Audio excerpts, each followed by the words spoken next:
Coach Day, 12-team playoff this year. First time for it in a typical year. Season's pretty much over at this point.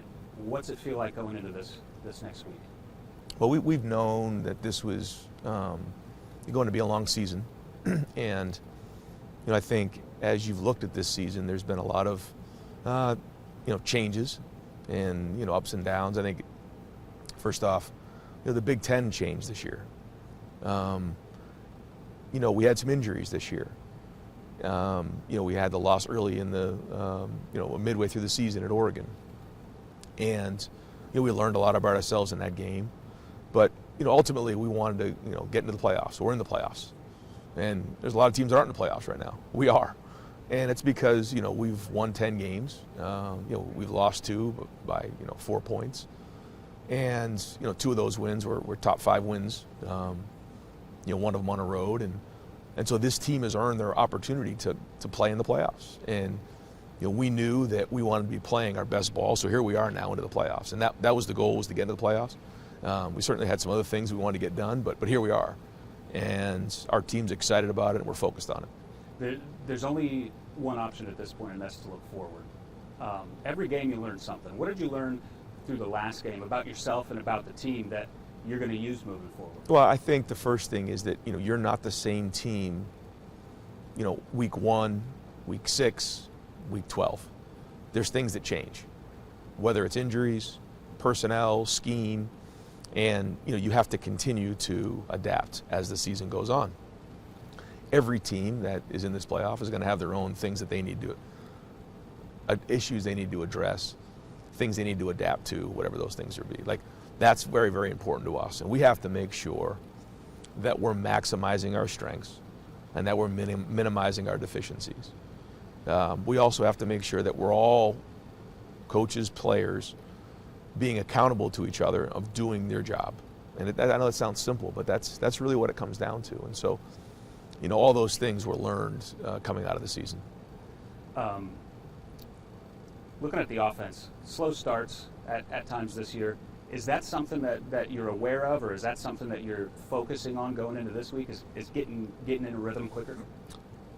Overall execution is always important, and getting that first down is important. And once you get the first down, then you start getting yourself towards midfield. Where we also have to do a good job is in the red zone.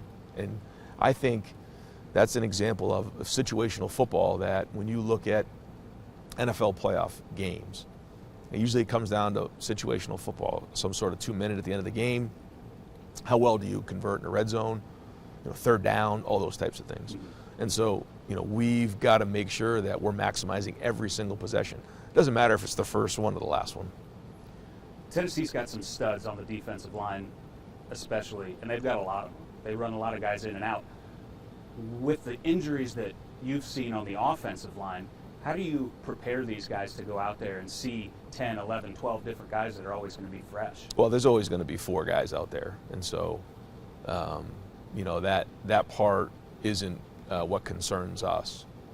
What we're concerned with is our overall execution and making sure that, again, we're putting in our guys in the best position to be successful, that maximize our strengths and minimize our deficiencies. And that's what the focus is. And, gaining confidence as the game goes on as we execute down the field.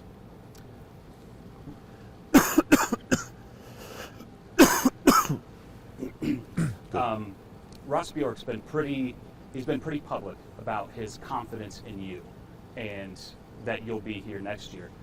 Is that outside noise something that you hear, and how do you kind of block that out, and how do you keep the team focused during this time? Our team is extremely focused. Yeah. This is a group of men. When you really know this team, when you know guys like Emeka Egbuka, Cody Simon, Travion Henderson, Jack Sawyer, Will Howard. I mean, you start going through the different names, Lathan Ransom and Denzel Burke, and these guys, JT Tuimoloau, these guys are men, and they've learned a lot since they've been here. They're resilient, they're tough, they have endurance, they're mature, A lot of them are very faith-based. So, like we had to identify the things that didn't go well coming out of the season, but they were able to quickly identify those with the coaching staff and then move on. And so we've had some spirited practices, and then we'll be ready to go. And we focus on what we can control, and that's it. And that's coaches and players included. Looking at the transfer portal, last year you bring in Caleb and Seth, 2 All-Americans. The portal's open now. Is that something that you guys are already looking at for next year, and what are you looking for?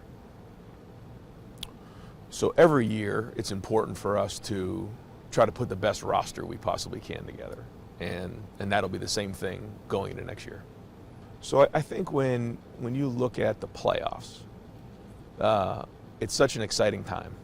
It's an exciting time for our fans to get back together again. And I think this is the first time ever that there's a playoff game in Ohio Stadium. I'm talking about over 100 years of playing football at the Shoe. There's never been a game in December like this. So, this is a new age. This is a new era of a 12-team playoff. And this team has earned the right to play in the playoffs. Again, I've said this before, a lot of teams haven't.